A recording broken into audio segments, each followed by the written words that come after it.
Hey, what's up, everybody? I don't know what the hell we're talking about now.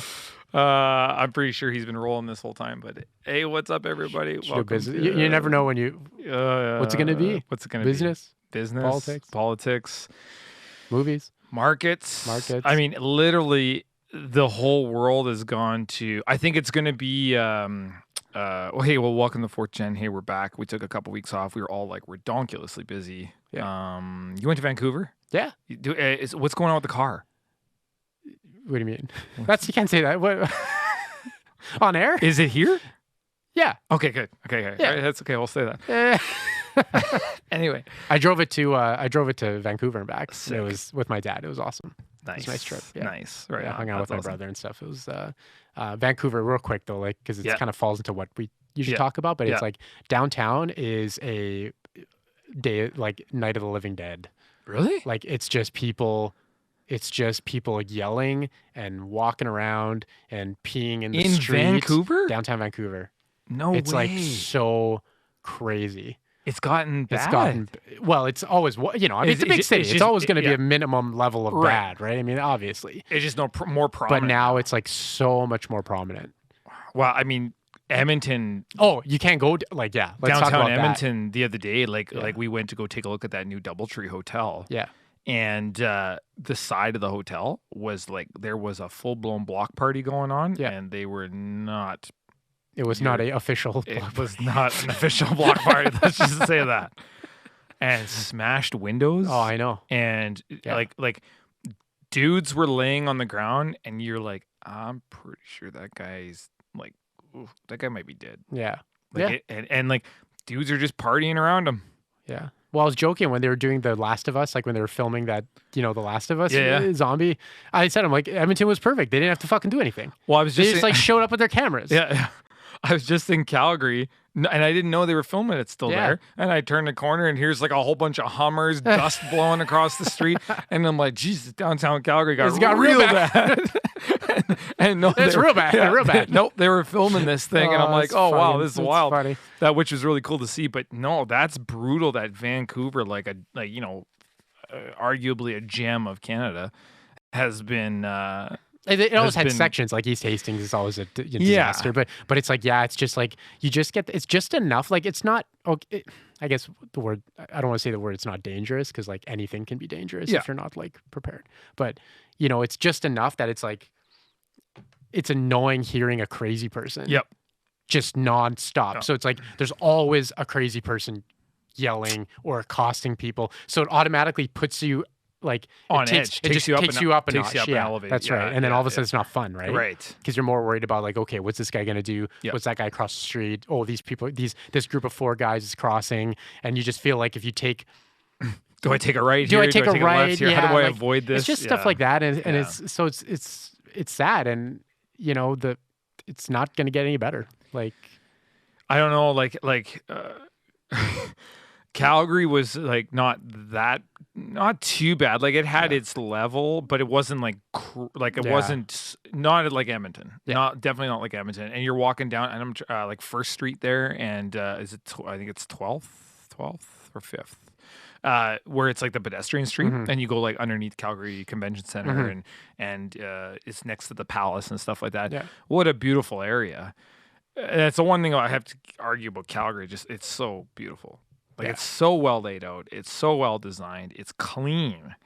And you just got the odd dude walking, sitting, doing... Yeah. Didn't hear too much yelling.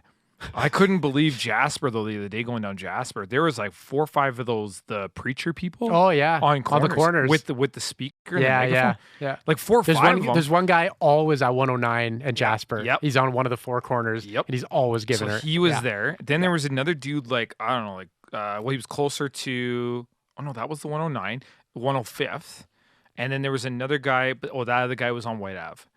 And it was just like, whoa, like that's gone up a notch. Yeah. And then just going next to Edmonton Convention Center and the DoubleTree, and like, I just don't know what you do about that. And like I've talked to some very prominent people in the communities that have the power to do something about that, and they're even like, we're not 100% sure what to do with that. Yeah. Because like there's such a wild line between like people's rights, people's, rights, morals, because like really like morally you can't just grab those people and lock them up and just start feeding them. There's a cost to everything. But at some point, like, where do you boil over the point? Where does it boil over? Yeah, where you're just like, all right, like, you know what, we just those have to do this. City council, they voted. Oh, let's like the 102 Ave. Yeah. Where the LRT has been. Yeah.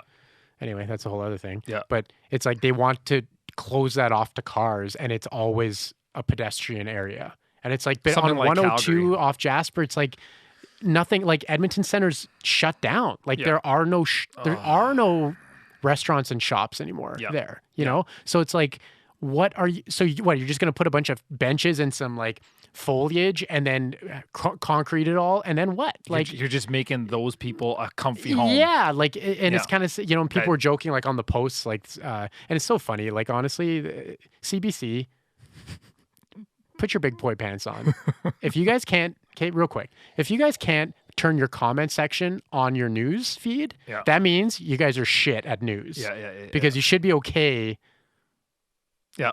Having that discussion, so it's like I've noticed more and more of that. Yeah. Less comment sections. Yeah. And I mean, I've read some pretty horrendous comments from like uneducated but you can delete, people. but then you can also like, it's still your comment section. Like if you want to delete something, fine. Well, whatever. And the other thing like, I've noticed too, and this is a not real have dilemma, the news outlets making you pay for articles or pay if you want to put a comment. Yeah. Where it's and I get it. Like they're dying. I get they're dying. Like you got to pay the bills, but it's become this. If you have to pay for the news, am I getting the truth or am I getting what I'm looking for? Yeah. Like if I'm a negative person, am I just getting negativity, like that algorithm, yeah. right? Yeah. And then if I'm paying for that, like you're paying for what you want. Yeah. But is that it's like the right thing that you should be getting? It's like for CBC Edmonton to have a post on Facebook. CBC Edmonton, Edmonton City Council votes to turn 102 Ave into a pedestrian only, and then they don't want to hear about. If you're living in Edmonton, we don't want to hear about it. It's like, why are you even? Then you're in a completely. You've completely lost the whole point, like the whole reason you're in the business, right? And it's like, and it's just so anyway. But I don't know what they think. Like you said, it's like it's literally just going to be a place for those people to like congregate. Yeah, there's going to be tent. It's going to take about a week for there to be tents there. Yeah, literally. Yeah. They've tried doing this revitalization thing so many times now. Like they did it with 118th. They did it with Stony Plain Road down by what's that area there? Like 156th and stuff like that. Yeah. The areas look amazing, but they just haven't. Well, they don't draw anything. They don't draw any businesses there. They don't draw any people to go there. Like 124 has been a great success. 124th Street. But 124th, I feel, had a foundation already. Like the businesses that were there were attracting businesses. They're really cool restaurants, unique boutique places, unique little coffee shops, clothing. It kind of already had it. And I still don't feel like 124th got the full attention it should have gotten for the redesign. Yeah. That arguably like Stony Plain got. Yeah. Where Stony Plain got like the wire. Oh, they got the new sidewalks. Yeah. And it's like you drive there and it's the same. It's the same. Yeah. It's like it's still like crappy businesses. Like and then they're gonna wipe those businesses out with the LRT. Right. So there. So it's like what a waste of money. Right. Like it's like the guy that gets in thinks 5 years ahead on like this is all going to get done in my term, not thinking what that's going to do 20 years ahead. Where it's like, well, we're just going to blow all this money. And then someone else. It's like watching Egypt again. It's like every time a new king came in, they just tear everything the old king did down, waste all that effort, time, and money, and put something else up because it's my name on it. Yeah. And it's like, oh man, no, that's exactly this is brutal. And then I don't like we're spinning our wheels. We are, and I don't understand how. I don't want to get my dad. I don't want to get my dad in trouble, so I won't say where he works or who. Anyways, but you know, he handles a lot of these projects, and he's like, it's actually insane. Yeah. Like it actually, they come at these projects, and he's like, the projects are like double over budget before they even get off the ground. Yeah. Because of how everything is structured, and nothing's done correctly, and the money just gets like burned in like stupidity. And then you look at like Japan, where they blow a mountain up and move the road, like, you know what I mean? And it's so fast, it's in a time lapse. Like it fits on somebody's phone. Yeah, in like a 30-second. In a 30-second time lapse. You know what I mean? And then you drive down that mountain move, no problem. Yeah, Boof, and you drive down Yellowhead, and it's like you're just like, this has been the fucking same for 12 years. Yeah. This like I remember 149 between like 149 in Yellowhead between 170 and St. Albert Trail. That section, it's been under construction since I worked on the West End and I lived at my parents' house. Yeah. Like, how can that be? That white mud piece over on Henday, there's that white mud piece where you come off on the Henday and well, it's like that overpass. So you're on white mud, or you're on Henday. On the east side or west side? Well, I think it's like that whole east and west of the Henday overpass. So if you're heading down Henday, you hit the white mud overpass to turn around and get onto white mud and head down downtown to Fox Drive, down to Fox Drive. Yeah, that section right there has been under construction. I honestly, I can't remember a time it wasn't. Yeah. So I don't know if there was like a major water problem or what. Yeah. But that thing has been torn up, and every time you drive it, the holes just get worse. Yeah. And no one's fixing those holes. They're working on the overpass, and holy moly, like that is. Well, they're something. Just city council, like, and again, I don't know how they keep getting voted in. Like these idiots, it's absolutely because it's like these 60-year-old people who live in these neighborhoods just go to the vote and they know that name, and they like check it off. That's the only explanation. Because if you actually are using the city and your property taxes are going into it, it's like nothing is done properly. You know, and you think about these cities that are 2,000 years old. Yeah. And they're just built on what was before, and their population's gone from like 5,000 people to 10 million people over the course of a couple of 300, 400 years. And you look at all that stuff, and you look at the infrastructure they have to deal with, and they make it work. And we started with like a blank slate. Yeah. Like we should, the roadmap, and I've talked about this with other people too. The roadmap from other cities was never taken into consideration when this was when this was put together. I don't know the pain points of like Calgary and Vancouver and stuff like. But again, just being in Calgary the other day, I walked everywhere. I stayed at the Hotel Arts. I walked literally everywhere to the convention center. There was just like. It was so well thought out, and design and things like a building over here. Whoever said, go ahead, build that building, made sure that its outside structure accented the things around it. Mm-hmm. Like it feels like everything flows. Yeah. Going down like that pedestrian street there in Calgary, all the old like 1920 style buildings, everything is like that. Which Anytime Fitness, the building looks old. Looks old. Like it looks like a 1920s, but it looks old in like a clean way. Yeah. And a very like it's really got character. Like there's character everywhere. Here it's just brick buildings that different shades, different colors, nothing really like flows into one another. Yeah. And I know they've tried to do that with these revitalizations, like on 118th and Stoney. Arguably 124th.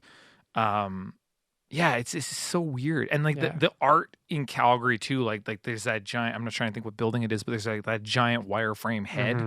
Mm-hmm. The park, this was really cool. There was a what the heck is it called? They're like so the Lebanese Saudi culture, it's called Palestine or Palestinian. I think that's the like that whole area is called Palestine. Like it's like a combination of all the cultures or all the countries. No, Palestine is a country. Oh, Ryan, help me out, man. Anyway, they had this great big cultural festival happening downtown. Oh, okay. Philistine. The Philistines. Yeah. Okay. And they had this big cultural event happening downtown. It was pretty cool. They built this stage, which there's already like the stage exists there, but they built it out over top of the water that was in the park, and people were dancing in the water, and like they had all the food all around stuff. But that little park has like almost like an amphitheater built into it with these hills and like these little balconies here and there.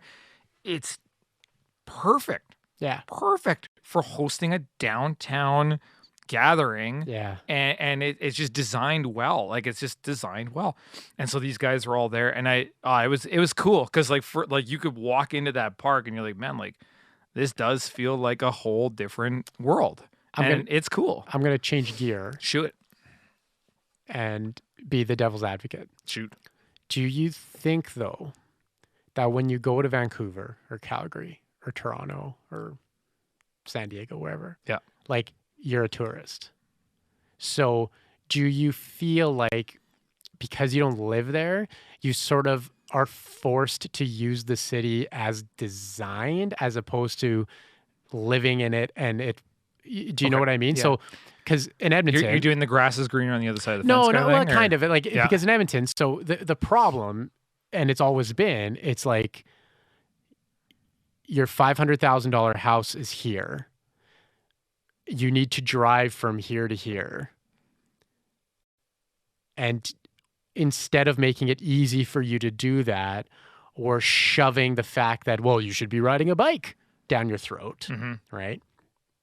To get to downtown, use public transit, try not to get stabbed, get downtown. Then downtown, oh, we've got this pedestrian this and this and this and the River Valley, blah, blah, blah. Whereas, but you live in your $500,000 house out in the fucking sticks, boonies, right? Yeah. Because that's how the city was designed to expand. Like that's how, like, you know, they never densified anything. They just kept sprawling out. But you go to Calgary, you're not staying at a house in the suburbs. You're staying at Hotel Art downtown. Right. So you know what I mean? So like, or if I go to Vancouver, like we stay at the Fairmont, we fly in. Yeah.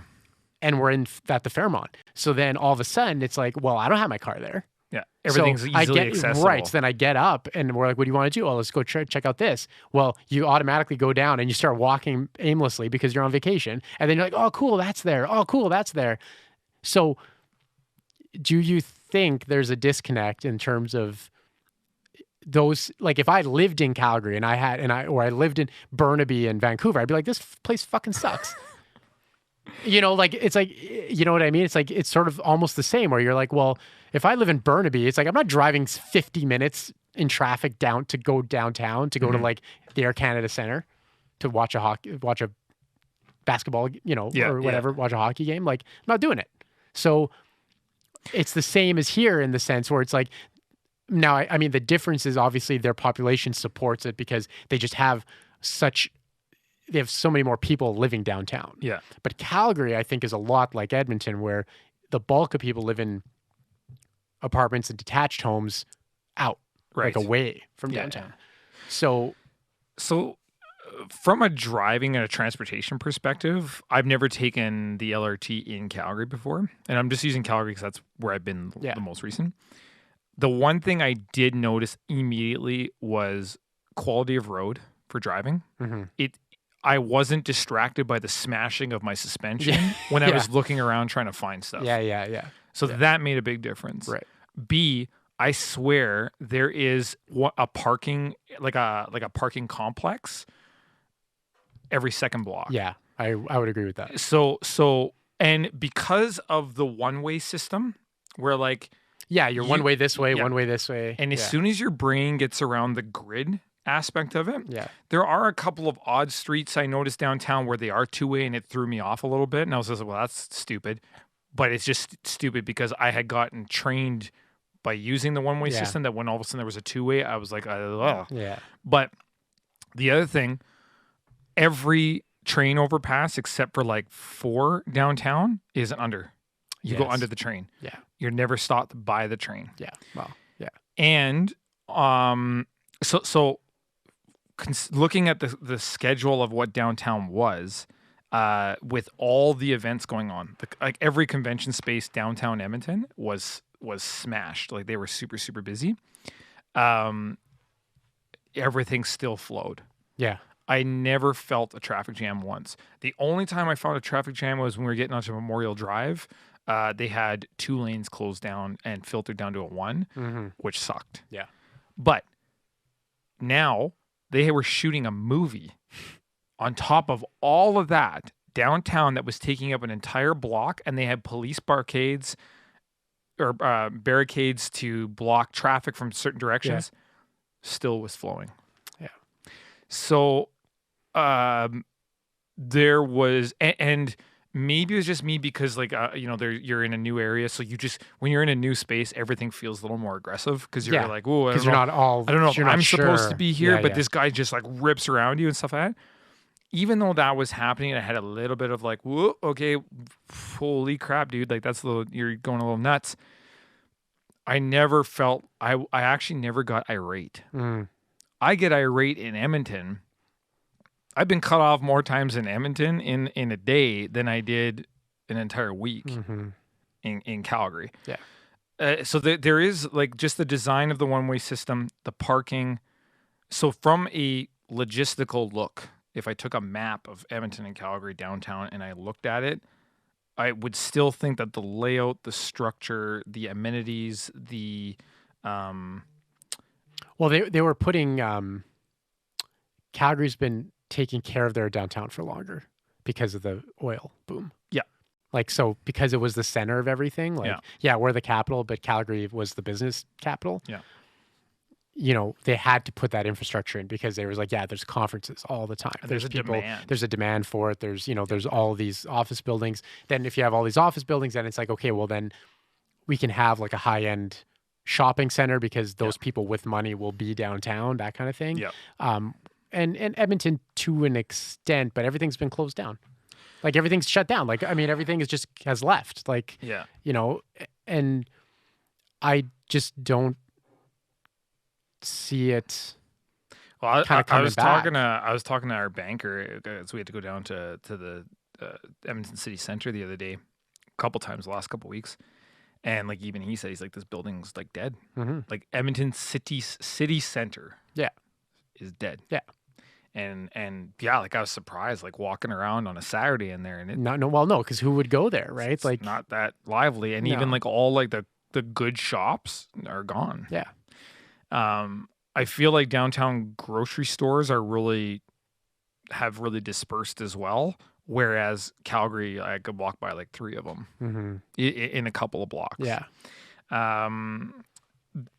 Yeah. So there's just such a weird,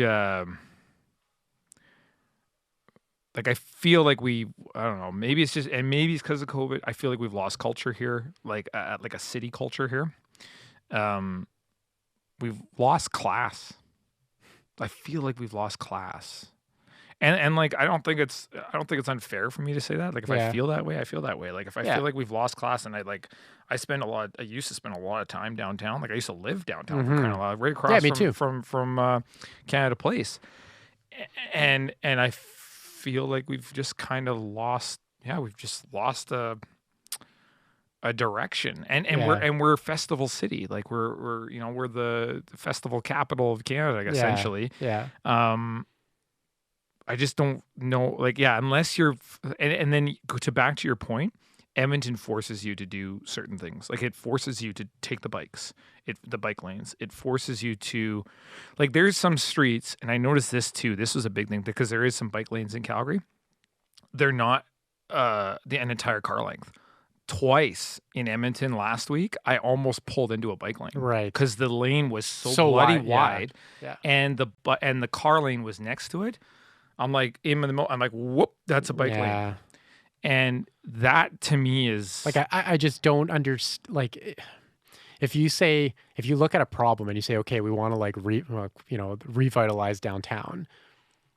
It's like, okay, well, job one, make it so that people can drive there easily.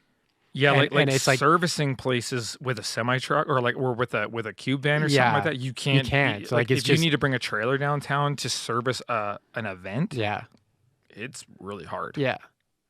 So, and if you park somewhere because you're doing that, you'll get fined. Well, and then even, I mean, the simple fact of they voided everybody's parking. Yeah. After 6, so it's like if I rent a parking spot downtown in an office building for where I work. Oh no, if it's no other's game, you can't use it. Yeah, you have to pay. It's like, so you literally you're making it so that the whole reason it makes sense for it to be downtown, you've thrown out the window. Yeah. Or have strategic giant parking lots just outside in the perimeter. Yeah. So people can park easily and then go explore on foot and then go back to their car and go home. But they don't have that. The casino, they tore the baccarat down, right? Yeah. Oh yeah. And that's all parking right now, I think. And I think they've done that in lieu of trying, they're waiting to get that other their parkade done. Mm-hmm. It'll be interesting to go see that parkade once it's completed, because I remember watching Tonka Toy or like Micro Machines build that thing, because that hole in the ground was so bloody big. When you're looking down at the D8 cats and the hose they're at the bottom of that hole, you're going that thing looks like that's a big hole. Yeah. And so it'll be interesting. I'm trying to remember what the number is on how many vehicles are going to be able to park down there, but in that whole parkade, that's going to be something. And maybe they're onto something. Maybe they're getting there, and I just don't see it. And I think that's a big problem from the communications aspect of the city, is just trying to get people to sell people on we're working on it, we're getting there, or what. I don't know. It just feels like it's just we're behind. I just feel like we're really behind. I feel like for the way Edmonton was designed, it would have made more sense to build the arena like in Texas. Mm-hmm. And those, the big football stadiums where they could have done it in Windermere. Yeah. Southwest Edmonton. Yeah. And just had a massive, have a parking lot that's literally if you have the last spot, it's going to take you 2 kilometers to walk to the arena, but easy. And then you could have all of those businesses, all those restaurants in there. Yeah. Kind of in a new complex. And, it's just I still think a big mistake was to get rid of that airport downtown. I mean, there's clearly something I don't know, and I'm not as educated on the economics of it and stuff like that. But having that airport downtown and being able to do offerings with the primary, because all these associations and organizations are moving downtown, Amy, all these tech hubs and all this sort of stuff's all moving downtown.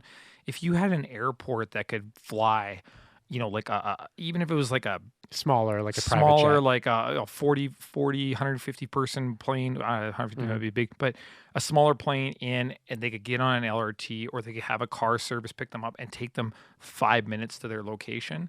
I just think that is a huge opportunity we just slam the door on, because that's what business people want. Now they got to travel literally 40 minutes from an airport after they've landed to get downtown to do something. And the cost of that, the inconvenience of that, even hockey games, to have Calgarians be able to fly. You could literally take a plane, make a deal with Flair and be you know what? Give us a plane that flies direct from Calgary to Edmonton to fly Calgarians up here. We're going to offer an $800 package with a hotel, a restaurant, and a game. Fly them up here. They can stay here, drink their faces off, party, and never have to get into a vehicle that they have to drive. Yeah. And then fly them back home the next day.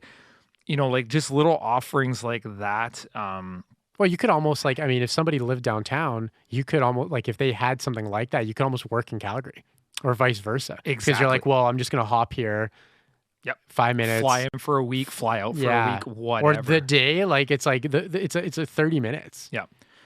I've got a couple of business opportunities in Calgary that if that convenience was there, I'd jump on that in a heartbeat. Yeah.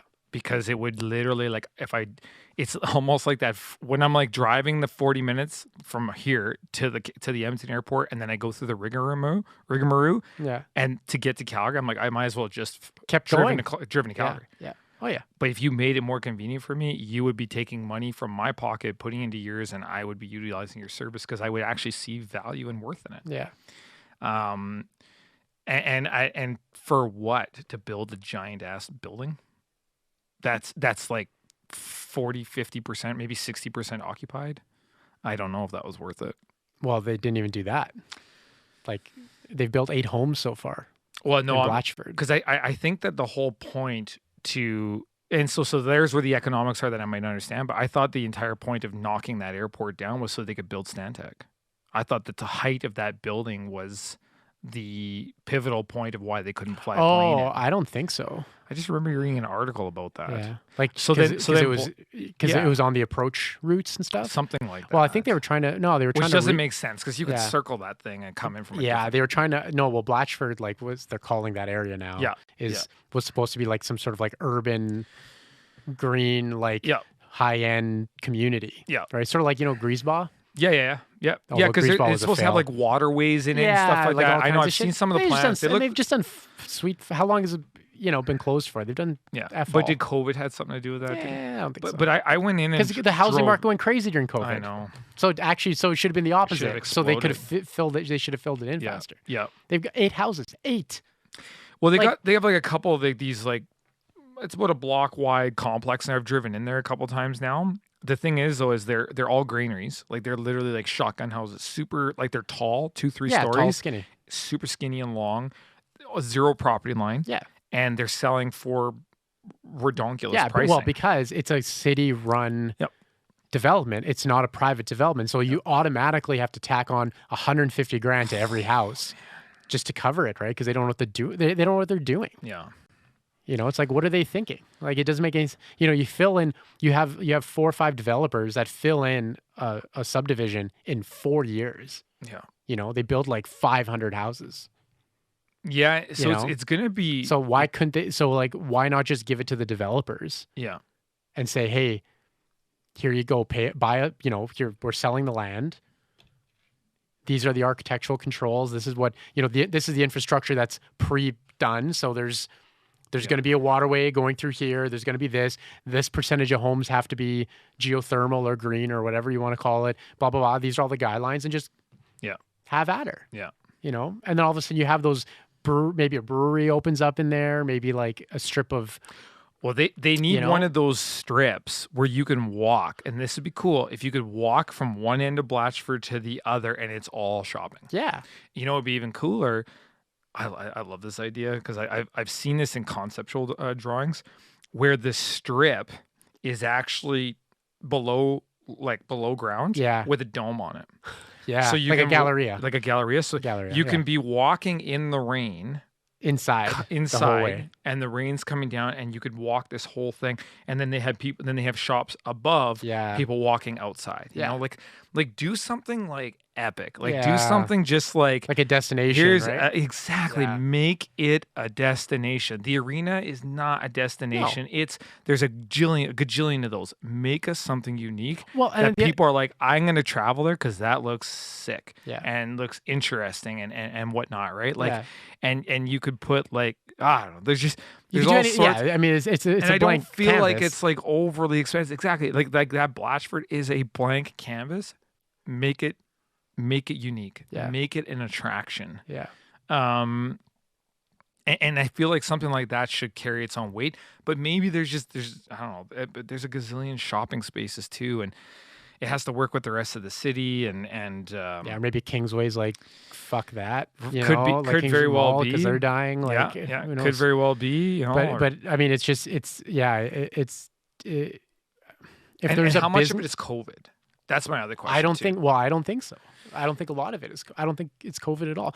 Because if anything, that's the type of development that makes more sense in COVID, because you're like, these shops are like, we're not outside. We're not inside. It's small. The rent is reasonable. The leases are reasonable. So it's like not a huge, what COVID hurt was that, like, I'm not going to open up a $3 million restaurant. Right. Why would I do that? Yeah. It's like I can get a phone call tomorrow and I get shut down, and there's no legal recourse to like keep that from happening. Yeah.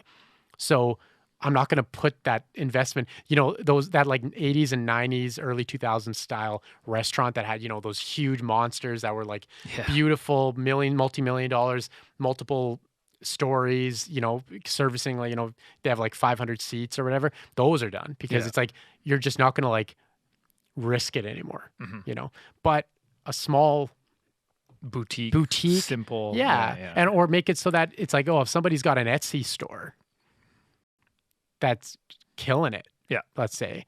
Well, open up a physical location. I can, you know what? Like, for $2,500 a month, hey, I'll try a physical location for a while. Yeah. I'll try it out and see how it goes. Right. Plus, it's just more, it's like office space too, because then I have more room. I'm not doing it out of my garage, or I took over my husband's office, or what, or whatever. It's like you can try that, and then all of a sudden you're attracting different things, different people. So taking us to today. Markets are dropping. Housing markets dropped. Wow, they're saying like, I don't know where. Well, the question is, okay, here's the 22% drop in housing in Canada. And I'm like, it goes. This is the exact same problem, and this is a politician problem, mostly a liberal problem, to be honest. But of course, at this point, they're all the same. But they're all the same. But it's like they're so detached from what is actually your day-to-day issues are, that they can't even deal. So you're right. It's like, okay, good news. That $1.8 million house, now it's 1.6. Didn't we do a good job? Oh, wait, the interest rate tripled. Yeah. The numbers are just moving back and forth. Exactly. Right? Because it's like, that's what's stupid. Yeah. It's like, it's like, okay, so the markets are down 30%. So your retirement savings are down 30%. Yeah. Now your interest is, the last mortgage you signed was for 2.1. Now it's going to be, eventually, it'll be 4, 5, 6, whatever. Oh, but good news, the house you couldn't afford before, you still can't afford it. Yeah. It's like, that's the funny thing. It's like, it's like, what... And this entire time, the last 10 years, they've just had a war on people getting approved for mortgages too, right? So they're like, so now it's like, oh, now the new stress test is like, well, what's more stressful, not having a home? That's pretty fucking stressful. Well, I find it funny. A couple things. One, the stress test for us to even get this home, we had a stress test at 5% interest. Yeah. So when you're stress testing me at 5% interest, what's to stop you from just throwing me at 5% at some point? Yeah. Like, there's nothing that stops you. So for people that didn't think about that, so I was like, okay, you're stress testing me at 5. Yeah. I can get a mortgage at 1 right now, or I was able to at 1. Yeah. You're going to take me to 5 at some point because you can, and you can because you stress test me. But what they didn't take into consideration is that all the other overspending of like buying a motorhome or buying a dirt bike or buying blah, blah, blah, blah, or throwing a shit ton of stuff on credit card. And now you're stress test at 5%. Well, it's not 5% because my credit card debt's 10 grand at 19, 20%. Yeah. And now it should have been stress tested at 25% because that's where I ended up, because that's human nature. So there's that. The second thing was, I was watching some real estate. Well, it was like CTV News, and there was the real estate segment, right? Yeah. And this girl comes on, and it's in Calgary, and she's like, "Oh yeah, we got this beautiful condo, blah blah blah." And she's like, "It's got this, it's got that," and they're showing the pictures. I'm like, "Man, that thing is sexy, right? 1,300 square feet. Okay, that's a little small. And all this and that, and it's got the view of the river, and then downstairs it's got a 3-part garage. One of them's electrical station." I'm like, okay. That place is like you're just 1.5 million, like easy, right? Yeah. 2.8. Yeah. 2.8. And I was like, whoa, what? Yeah. And she said it so casually, like, this is just like, this is what everything is, right? 2.8 million. Yeah. I was like, I just spit my coffee all over the TV. Yeah. We looked at, Mercado in St. Albert. Oh, what do you call it? The botanicals. Yeah, the botanicals. Yeah. That apartment building. Yeah. There's some nice apartments in there. Holy man, is there ever. Yeah. There's some nice ones. There's a 3149 square foot penthouse. Penthouse. Yeah. So I was just like, oh, you know what? Like, let's downgrade. Let's let's sell the house, sell the land. Like, our place is worth like this much. Yeah. Like, we could go into that, downgrade, and just live life simple, right? And I'm looking at this like 31 in St. Albert. I'm thinking, it's got to be close to a wash on our house, because our house is expanded. We had assessed. We're like, it's got to be a wash, right? and it's St. Albert downtown. Like it's not like it's like crazy. Like there's not right. It's not like downtown Edmonton or downtown Calgary. Yeah. So we look into some of these places, looking at the penthouse. We're like, oh man, it's sexy. 2 balconies. It's underground parking. Like you can walk down and do this thing. That's pretty cool. Nope, 2.3 million. Yeah. It's like, I'm like, okay, how is a place smaller than my house, which is pretty well located, I would say. Yeah. Like if you're, if you're logistical about your travels and what you need, how is something smaller arguably like less attractive if you have stuff? But it's only but that's because the only person making money is the developer on those things, because that's what it is. Like it's cheap, you know what I mean? Like I was like 2.3 for downtown St. Albert. But that's exactly it. It's once again, it's like pisses me off. It's just a war on the average person, because you either don't have anything and you're not even in the game, or you don't give a or you had 1.8 and now it's 1.6 and you just saved 200 grand. Yeah. Like it's the people getting screwed, are the average. It's like the 450 to 850K people, because then it's like, all your bullshit didn't change the market, because in Edmonton a house that's 575 that's like desirable, it's still 575. It didn't move the needle. Like maybe 1-2%, if that, right? Yeah.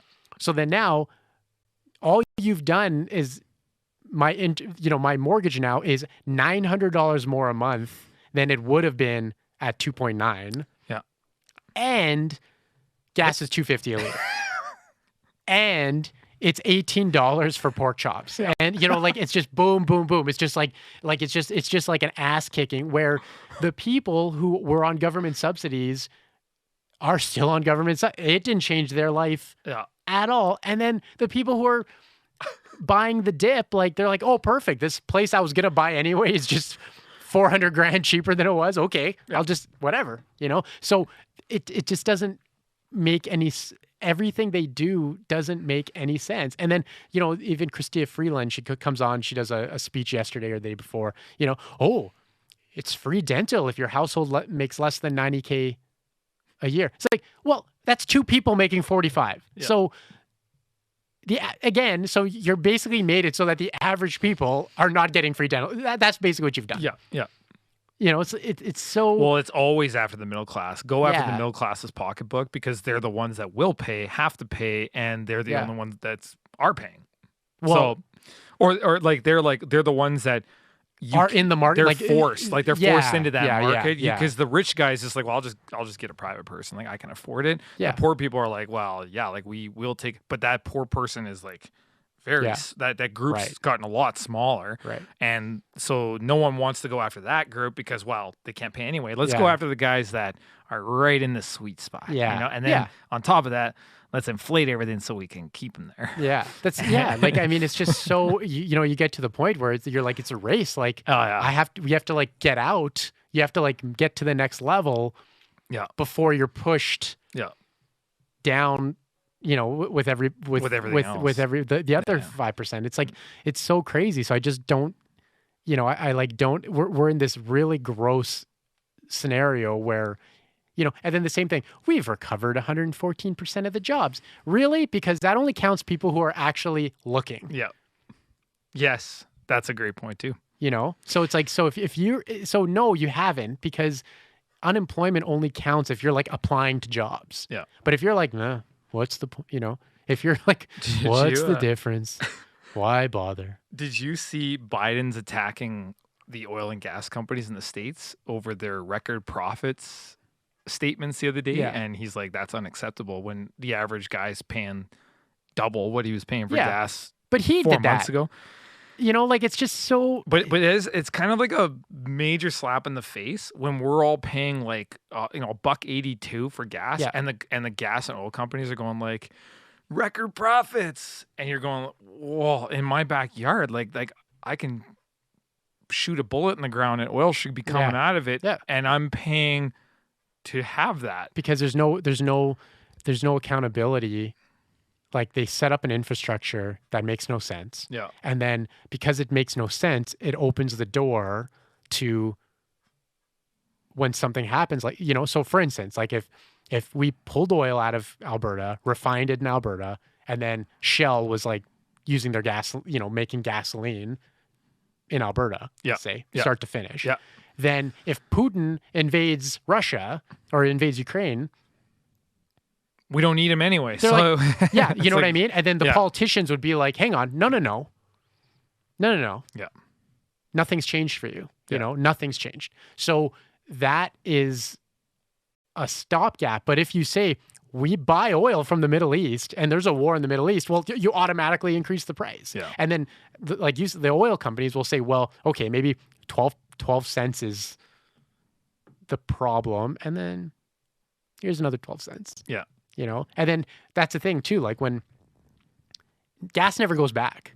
It doesn't matter what oil, even when oil it'll play for a couple months, yes, but then it'll always settle at the high, and then it's just like, okay, let's let the people digest this, and then we'll just keep it there. Yeah. You know, we'll give them a sense of hope for a few months where we'll jump like back and forth. When oil was negative, when they were like paying people $14 to take the oil, the damn thing. Oh.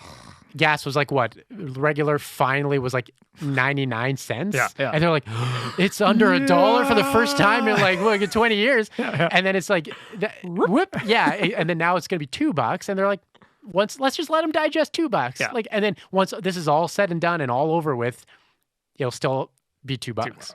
You know, so and we'll stop bitching. Because we'll get tired of bitching because something new. I put $156 in my car this morning, first thing. 150. I'm just. Yeah. Do you go to put premium in there? Yeah. Oh. Yeah. So, you know, but I mean, and that's the other thing too. Like, there are lots of cars are basically. Well, if it's turbocharged, it's pretty much premium, right? Yeah. But yeah, so I mean, it's just like, you know, I don't know. Like, I don't know what. This machine is like off in all sorts of different things. Like that's you're getting a hit from random. And you're getting getting like hit from, they're creating like this perfect storm, and nobody is willing to say, because it's so politicized. Yeah. Nobody's willing to say, hey, like, no, we're gonna get together and we're gonna fix it together. Yeah. They're just saying, well, those guys had an awesome idea, but we're not gonna do it. Yeah. Because that would mean we'd have to vote the same. Yeah. You know, this is the US and Canada. It's crazy. You see the Bitcoin. Oh my Lord. Lord. And then the Bitcoin, they took a whooping. But again, that's exactly it. So you've got some of those funds, those index funds that are like, well, we just don't want to be exposed because we have a responsibility to like our customers. Yeah. So we can't keep our money in there while it's going down, because our customers like, what the fuck are you doing? Like, get me out. So then they pull out. So then that hits it. Then you have Joe Schmo who took 50 grand, all of his 50 grand, and put it in. And then he's got somebody, his family, being like, what are you doing? Pull it out. Let's take the loss. Screw it. We'll take 25 grand out. So then it's like, yeah. But then on the sidelines, once again, you have the people who know exactly what's going on. Yeah. Who are just like, I'll just wait. When I feel right, I'm just going to buy more at half. Yeah. I'm just going to buy it all at half. Right. So it's like only the middle, again, it's like only the middle class, because for everyone else, it's fake. Yeah. You only realize the loss if you pull your money out. Yes, that's very true too. Right? Yeah. So the people who can afford, you know, or now it's like, well, and they got to have a reserve. Like you have to be holding a cash reserve at all times. So like, well, you can only play with money you can lose. You can lose. Yeah. So when that dip happens, it's like, all right, like it's okay. It doesn't affect me day to day right now, or vice versa. You can say, oh wow, Amazon's. Like if you look at your valuations and you say, hang on, okay, Amazon was overvalued for 4 years. Now it's corrected where it should be. Oh, hang on, the market's gone beyond that, and now I'm getting Amazon at 15% off or 20% off. Mm-hmm. Then you got people buying in, right? Yeah. And then those are the people who get rich, right? Like in 2001, 2008, 2020, more people. It just created more millionaires. Yep.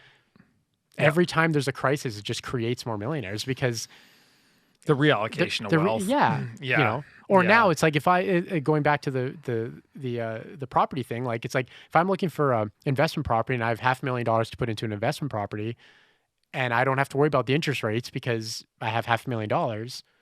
Well, now and the market goes down 30%. Well, then I just got 30% off the house. Exactly. Yeah.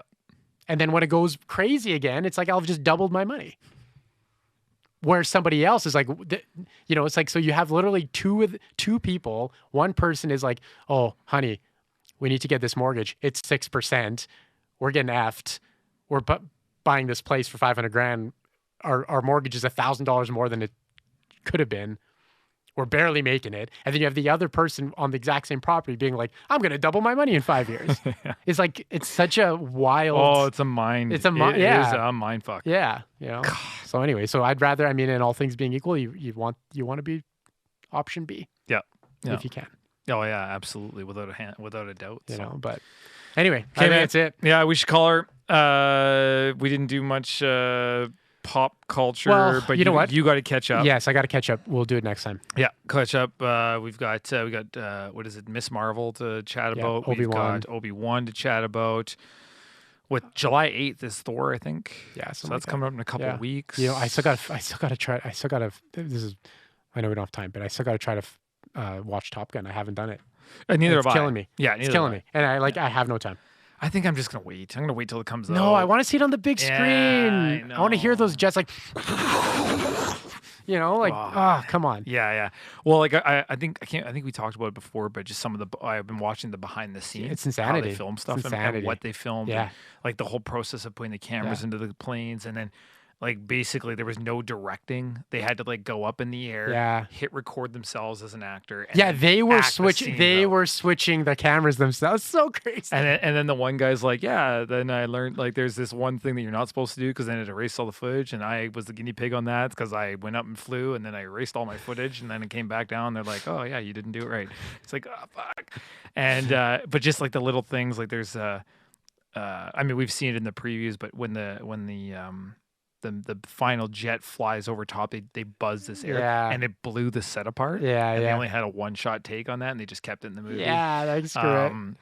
There's a part where he comes out of his seat because his harness wasn't fully done. They kept that in the movie. So like, it's just like cool. Stuff like that. It's just awesome, right? Yeah, and Tom then Cruise, just, man. Oh, Tom Cruise. Say what you like, but it's just like he just tries to make a good movie. Yeah. Like he excels at what he does. When he's in charge, he like takes it to the max every time. It's when just he designed the training program, the 3-month training program that all the pilots had to go through to do the movie because he experienced the first one. So like he designed everything for them. Like so like stuff like that. It's like, dude, like you love him and hate him because you're like, I want to do that. Yeah. But I don't know if you'd have the mental that little I normally hate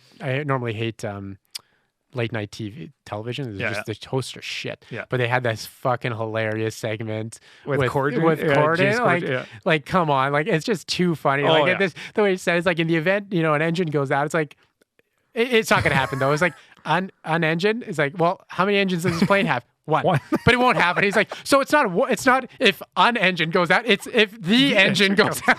It's just like, I'm gonna go invert it. I'm gonna dump you out of the airplane. It's just like he's so casual about it. And it was funny. They did a good job. I fucking love Tom Cruise, like the last movie star. Oh yeah, in so many ways. Like the last, like just like, his career's been wild. Like when you go from like Cocktail to like Jerry Maguire, like the rom-com stuff and action, then the action stuff, and then like just like that whole like whoo. And there's a couple of those. I mean, they're starting to come out of the woodwork now. But like even like Bruce Willis, I mean, he started in like all that like rom-com funny stuff, and then Die Hard came along, and they didn't want him. They didn't want him in there, and then so that awesome. ends up exploding him in a completely different direction, and like those stories and following those arcs is just super. I mean, I've super nothing, wild. I've probably mentioned it before, and we have to stop. But like, I have nothing but like awe and respect for like those movie stars that, it's like how many times could they said, fuck it, like it's not worth it. Or how many times, or when you hear about like now in 2022, you hear about, oh, this actor quit because of this, or this actor had this problem and quit, and this person refused to do this because, all these things. And it's like, yeah, it is progressive in that sense, but that makes it so you never have a movie star again. Yeah. That in that way, because those guys didn't give, like, when he went up, like, how many actors, if you go up in an F-14, they're like, we're gonna you're acting, but you're also not trying not to throw up. Yeah. Because we're just gonna fucking like tear you apart up in this plane. How many people would be like, do it, sign me up, man. It is what it is. Totally, you know, I know my brother saw it, and he said, like, you could tell the scenes where the pilot was pulling the G so hard that they literally were cutting to the next shot because the dude probably was passing out. Yeah.